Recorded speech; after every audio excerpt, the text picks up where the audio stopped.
Now today we are going to understand the LCR circuit, a very popular circuit, that is LCR.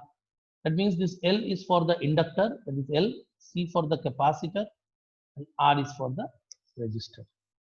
So we know that the potential, or let us assume the potential drop across the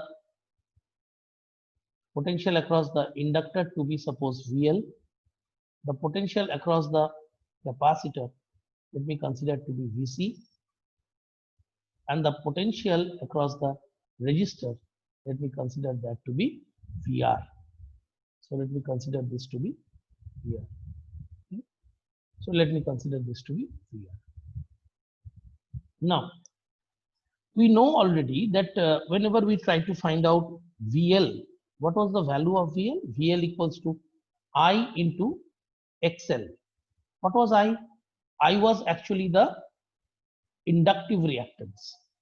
And in case of VC, we already know that is I is equals to XC, where XC was the capacitive reactance. So XL is the inductive reactance, that is the obstruction offered by the inductor, inductive reactance, and XC is the capacitive reactance. Capacitive reactance. And obviously VR is equals to I into R, where R is the resistance. That you have already done in your Ohm's law. You are already familiar with resistance. So these are the three things which are happening. But there is a very interesting relationship between these three. What? So always try to understand, in case of a circuit, we have already know that in case of circuit containing pure inductor, potential leads current by pi by 2. So if I just try to draw it over here, and if I just do it something like this, if I try to show this something like this, so over here, it is very obvious that potential, let me just show it over here for you in a phasor diagram, that will be much more clearer for you to do.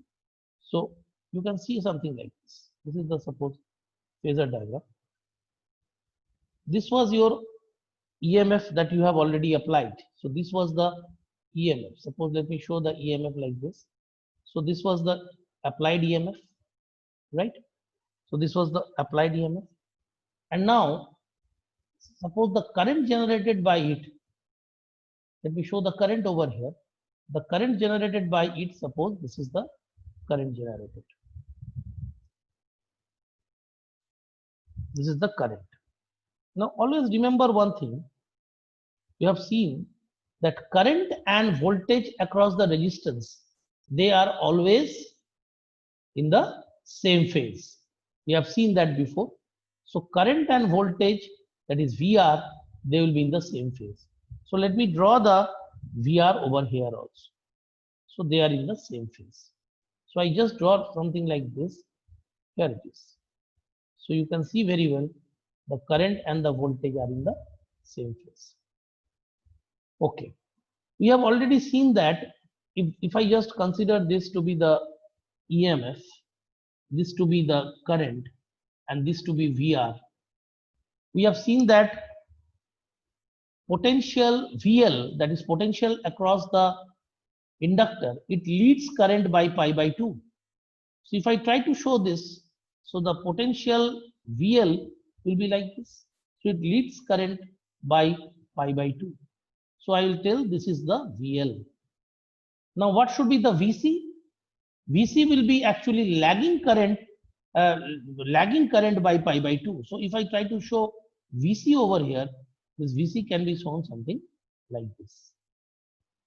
So this is the VC. So this is the total phasor diagram I am trying to show for this. And one thing is I wanted to just point out over here. In this case, I have tried to draw this VC a little small to make you understand here VL is more than VC. So diagrammatically you can see I have tried to see. So this is the situation where I am trying to take VL is greater than VC. Okay. So now if I ask you that what is the net potential across. So one thing is there, this is the VR. So this is VL minus VC. So if I try to understand that what is the net potential over here across this particular axis, I will say. So net potential will be towards VL, because this VL will be actually greater than this VL is greater than VC. So I can obviously tell the net potential over here will be VL minus VC. Right.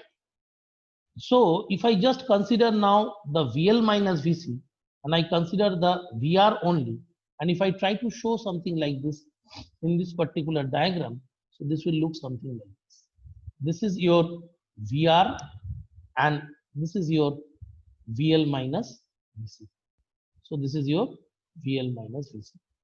So you can see over here, so this is your VR and this is your VL minus VC. So what is the net potential over here? So the net potential over here will be equals to, I can say, so this is the net potential. Obviously we can also say that instead of this, I can also say, so this is the net potential or this is the net potential over here. So if I try to write over there, this is very, very important. I can also say this is also your net potential that is being present over here. And you can see this I and V, they are maintaining a phase difference of phi. So this is your net potential. This is your VR we have drawn over here. This is your VL and VC, and the pink color I have given for the I. So this is the total phasor diagram of a LCR circuit. Now, this is, I told you phi. Why? Because you saw that current and VR is along the same line, and the angle between the net potential or the net EMF is equals to this is phi. So now, if I want to just find out what is the value over here of the net potential, so I can just write something like this. V equals to, applying simple mathematics of Pythagoras theorem type, VL minus VC square plus VR square. Now V is equals to, therefore I can now write, instead of VL I can write IXL, and I can take the I common from here. This is XC whole square plus VR square, that is equals to I square R square.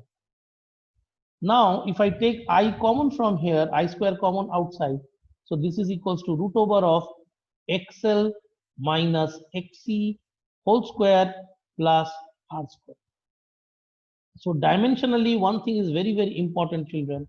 This V is equals to, we have already got I root over of XL minus XC whole square plus R square. So dimensionally, this term is actually should be equal to the same as the resistance. And this we call it, very, very important, we call it I into Z, and this Z is called the impedance. That is a very, very important term. You can just consider this impedance, that is, you can say this impedance will be the effective resistance or the resultant resistance. Effective resistance, this is very, very important term. So this is the effective resistance offered by the LCR circuit, IZ. So what is the meaning of Z now if I try to solve it? So Z will be equals to root over of XL minus XC whole square plus R square, and this is called the impedance. And of course, children, it will have a unit as ohm. So this is known as the, in case of LCR circuit, this is the impedance.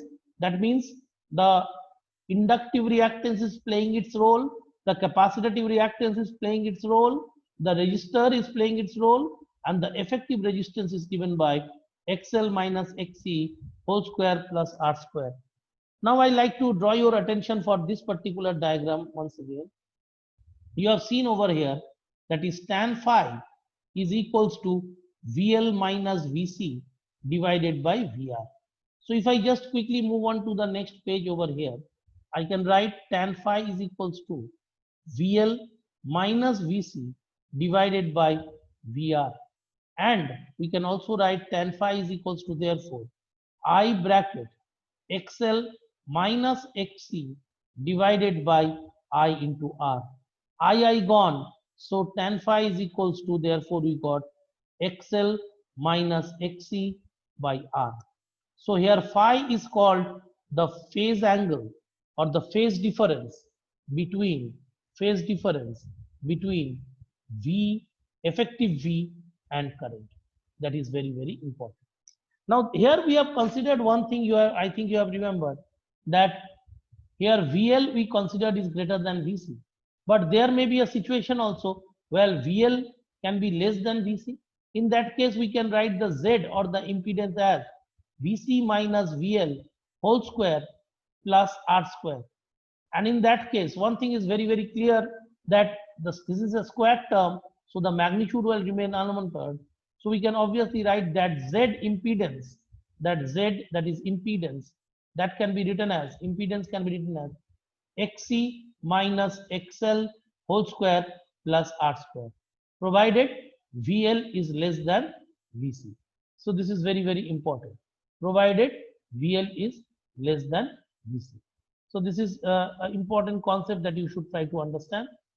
Now, depending upon that, we can obviously write both these together, and therefore the impedance can be also written as root over of XL difference XC whole square plus R square. So Z equals to root over of XL difference XC whole square plus R square. And tan phi can be also written as XL difference XC by R.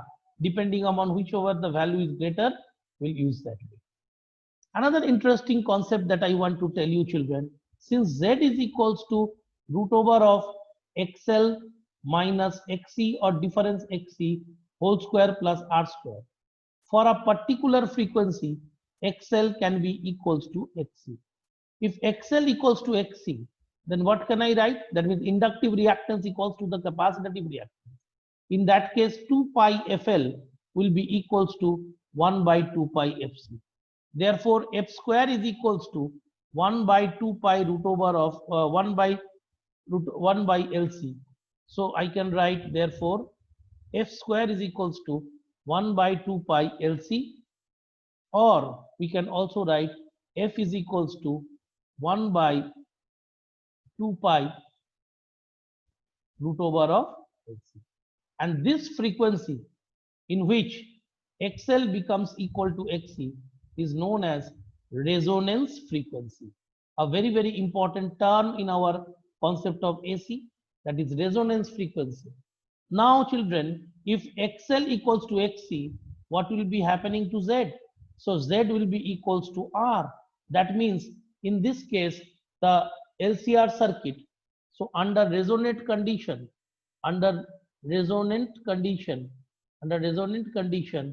you can say that the LCR circuit will be behaving as a pure resistor circuit.